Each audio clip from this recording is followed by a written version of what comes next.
sawa izina ry'Imana yacu rihabwa icubahiro amena amahoro y'Imana bane namwe amena rero ikigo cy'uno munsi ikinagoma nibutse ni kimwe gusa ni ikigo cyatewe n'abayisilamu aho babajije bati Bibiliya igizwe n'ibitabo bingahe sibyo none ikigira kabiri mbega yanditswe nande sibyo none ikigira gatatu mbega iyihari irakwiye canke hari iburamw'ibitabo sico cigwa nico cigwa niwe bayitoye kandi ico cigwa niwe wagitoye cyane ariko rero jewe ndahagarara kuri iki kintu kimwe numvise ku mwigisha avuye ngakurane rw'abayisilamu iyo aza akatubwira ati burya rero mw'abakristo mwe Bibiliya mufise siyo Bibiliya yo ngiyi twebwe turayifise bigeze bavyerekana oya bigeze bavyerekana yo bikurahe wowe ngaho pinye gusa ibintu udafise ibyo werekana abantu yubajanye wowe abwiye abantu baratimiye utabereka Bibiliya yuko yo kubazimurura nimba wemeza yuko ino Bibiliya abakristo bafise atari ukuri wowe ari kuza ngaho hagaravuga uti jewe nk'umuyisilamu ngiyi ino Bibiliya y'ukuri ndayiberetse ngiyi siya kuba yigishije neza kandi ikigo cyacu kirangiye cyane acaraza rero ngaha acaravuga ngo Bibiliya ngo zira amazina menshi ngo hariho Bibiliya nyeranda ngo hariho Bibiliya ntagatifu ngo hariho Bibiliya imetuku none ikibazo kiri ku mazina none mwako mufise za Korani tukufu Korani takatifu Korani y'Abahamadiya icyo si ubwoko bwinshi bw'amakorani ndabona n'ingwara n'amazina ikibazo si izina ahubwo ivyanditsemwe nivyo bifise akamaro acaraza aravuga ikindi ngo Bibiliya ngo yanditswe mu ndimi nyinshi ngo nivyo ngo ariko ngo yatanguye kwandika ngo mu gihe c'abamedi n'abaperesi ivyo si ingorane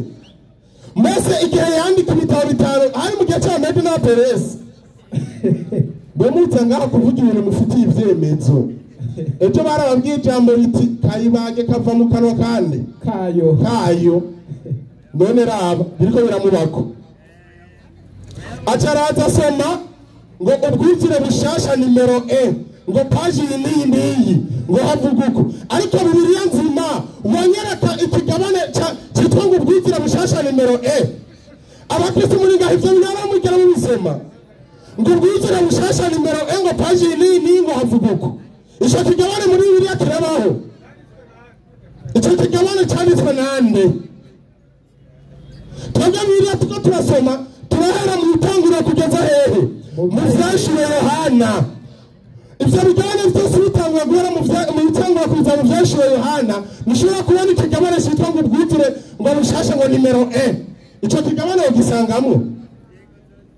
ahubwo ikintu nibaza bajya bagabo ngira mwibagena bo muri ko muravugana baribo mwibagena bariko baravugana baribo acaraza ngo Bibiliya y'abahinga ngo tuzana Bibiliya y'abahinga tuzana Bibiliya nyeranda ngiga Bibiliya iri hajya anye yatanzwe n'Imana ufise amakenga iminota iri ngaha ndabikwereka ubwo tuzana Bibiliya y'abahinga acazana na dictionnaire arasoma vya Bibiliya vyiki vy'abahinga bihatse abahinga none ndiko ndaza porepore ndiko ndaza urakora kumva te ndiko ndashika ari ikindi rero yavuze kuco cy'ubwitire bushasha nakivuyeko hari ikindi yavuze kijanye na Paulo ngo amakete ngo Paulo ngo yagize gute ngo yanditse sivyo hereje ko ngahavuga ndakubwiye ati nimba wabuze aho ugenda gukora ntuze urakora no ku nyandiko za Paulo kuko hagenda ati ko mabya muhakoze mucamusha yaje ngaho aravuga ivyete vya Paulo ariko aje umutoko vamwagiritse ngo yari iki ngo yari umusatsi ngo yari igipfu mugabo hagaze ngaho n'ubutajya bwinshi ngo ivyete vya Paulo ngo Paulo yaranditse ivyete uravyemera wewe nico kibazo kiri ngaho ivyo vyete vya Paulo uravyemera ariko no mu butajya babwize kuvyemera ndavyerekana sinavyerekana somera nini haje uyu munsi kuri popoko 42 ico gitabo c'abayisilamu nyene bemera haravuga ngo ndamukubitire mu nzu yiwe amanirenganire avuga gute muislamu evuruta kino gitabo c'abayisilamu bwabo nyene bivugira ngo umuyisilamu avyamini kuamini vitabu vyote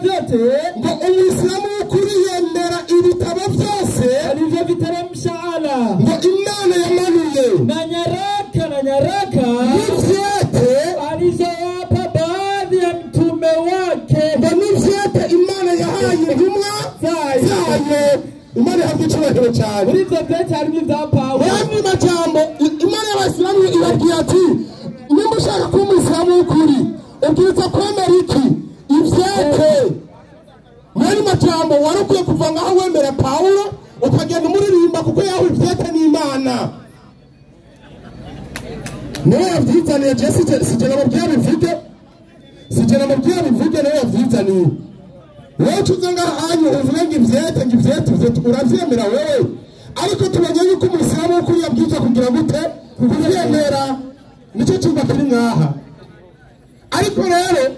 aya makenga yose mubona bano bagabo bagize yo kwitanga baguma bahakana Bibiliya ngo bashaka kwerekana ngo kuba Bibiliya dufise atariyo, kandi bo ubwabo bazi yuko tubasabye Bibiliya y'ukuri bo bafise atariyo kwerekana n'uryarya. Murazi impamvu msomaji namba turi kumwe ndabira Korani ngaho 37 Korani 37 ego usomera 167 Korani 37 167 hari amajambo ugeze 170 havuga gute? Korani 37 167 ugeze 170 hari amajambo avuga ngo, havuga gute? na hakika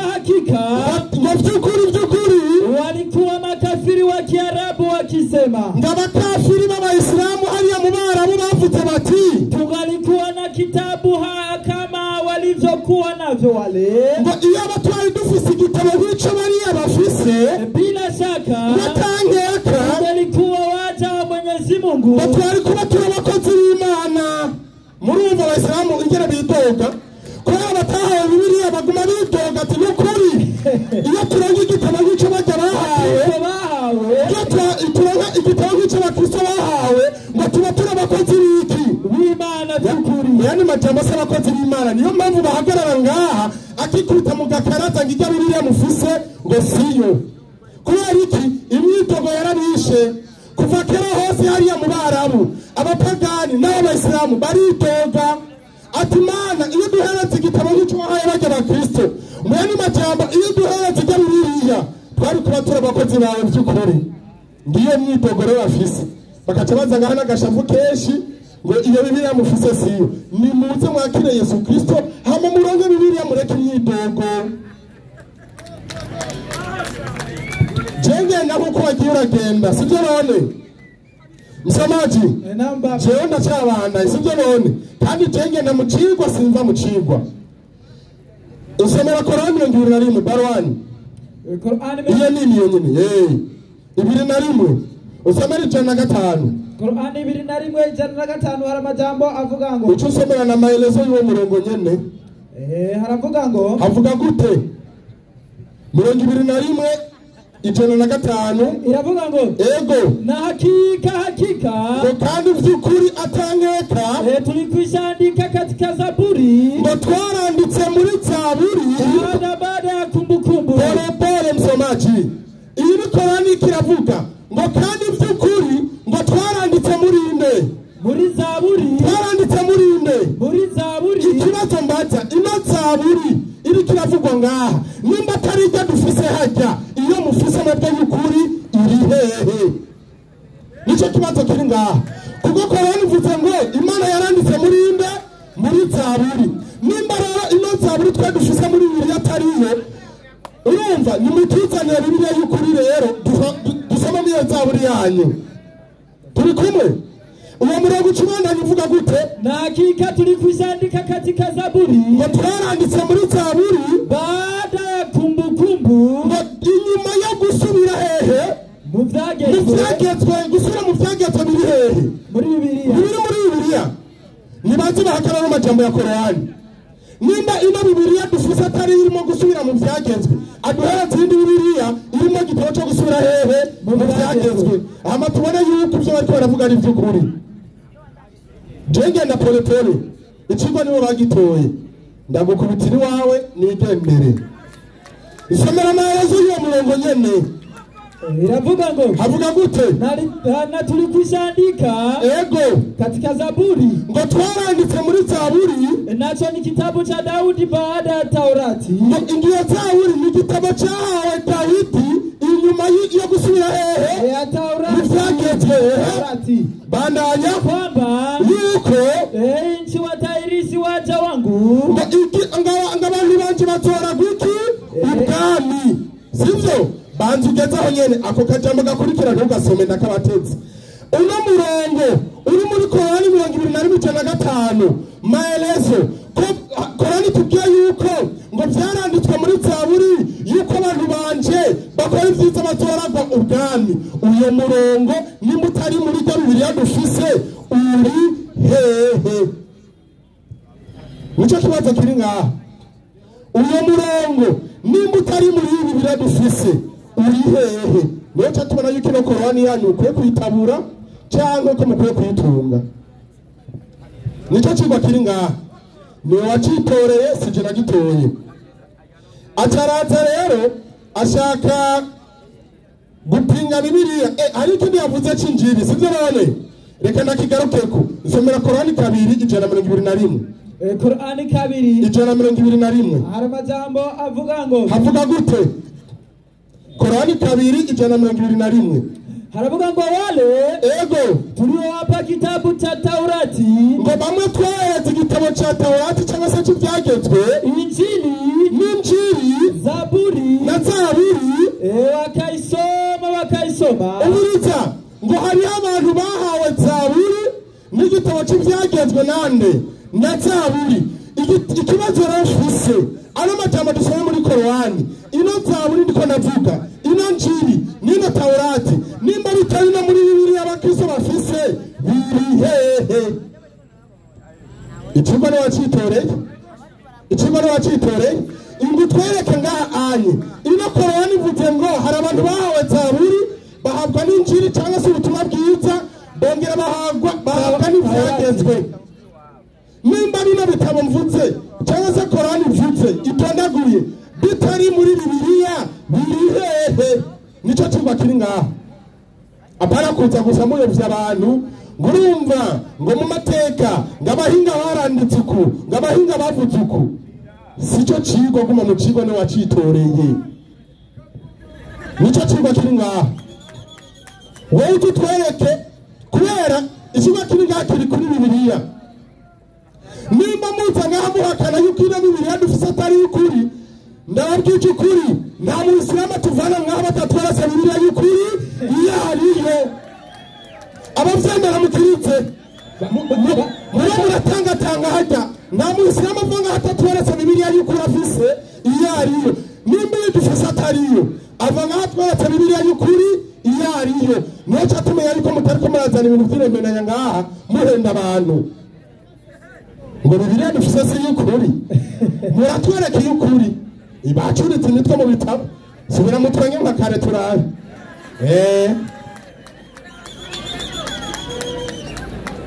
hari ikindi yagarutse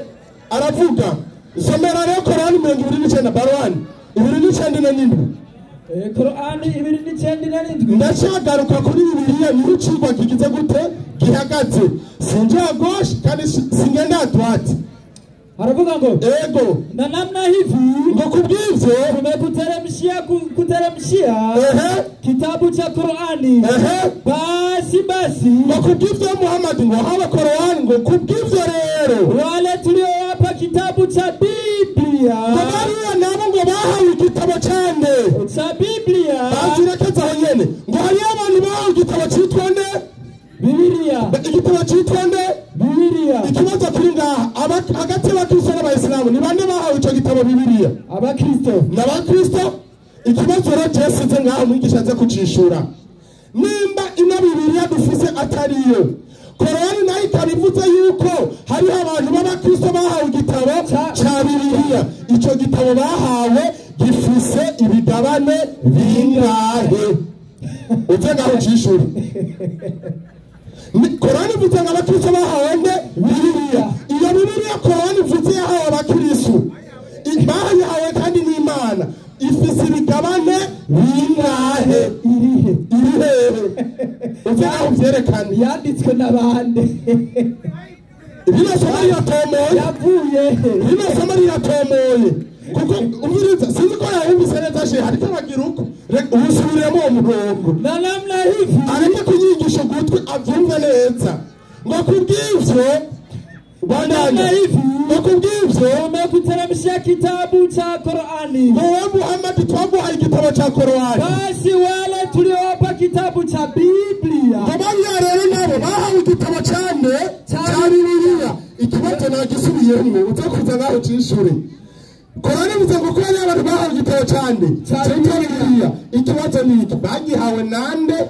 ico gitabo kirihe ico gitabo gifise imigabane bingahe cyanditswe n'abandi ico Qur'ani ico kiba kiri ngaha apana kuza ngaho utari ibintu byo gukwepa gauche à droite kuko rero nyingene gusa ubikura mu kabarego ikigo ni wacitoreye ndagukubitira wawe nyigendera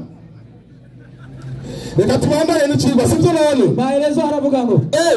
na kama urakoze cyane ngo na kama ulizowateremsha vitabu mitume wa kabla yako nuko twahaye igitabo intumwa zakwitangiye imbere tumekuteremsha wewe hii Qur'ani ngo Muhammad wahaye Qur'ani basi makubwivyo wale tuliowapa kitabu cha Biblia kabla ya Qur'ani ngo babandi bahawe igitabo cha Bibiliya imbere ya Qur'ani kuvuga Bibiliya yacu imbere